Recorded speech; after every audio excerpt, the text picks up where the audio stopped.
সন্দেশখালী কাণ্ডের মাঝেই সাত সকালে রেশন দুর্নীতি মামলায় গ্রেপ্তার শঙ্কর আড্ড ঘনিষ্ঠ বিশ্বজিৎ দাস। মঙ্গলবার সকাল থেকে ব্যবসায়ী বিশ্বজিৎ দাসের সল্টলেকের বাড়িতে তল্লাশি চালায় ইডি।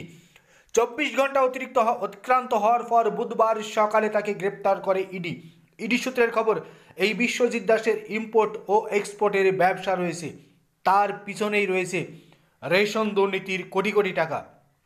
রেশন দুর্নীতির টাকা এই এক্সপোর্ট ইম্পোর্টের ব্যবসায় খাটানো হয়েছে।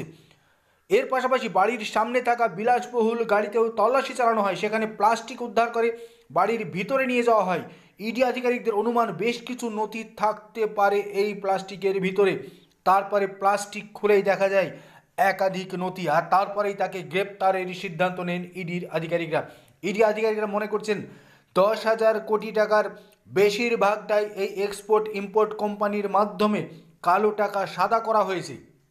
রেশন দুর্নীতি হয়ে থাকতে পারে 20,000 কোটি টাকার। আরও 10,000 কোটি টাকার খোঁজের জন্য এখনও প্রভাবশালীদের বাড়িতে অভিযান চলবে বলে জানিয়েও দিয়েছেন এনফোর্সমেন্ট আধিকারিকরা। রেশন দুর্নীতিতে আরও এক গ্রেপ্তার। রেশন দুর্নীতিতে বিশ্বজিৎ দাস গ্রেপ্তার হতেই কার্যত টনক নড়ল শাসক দলের।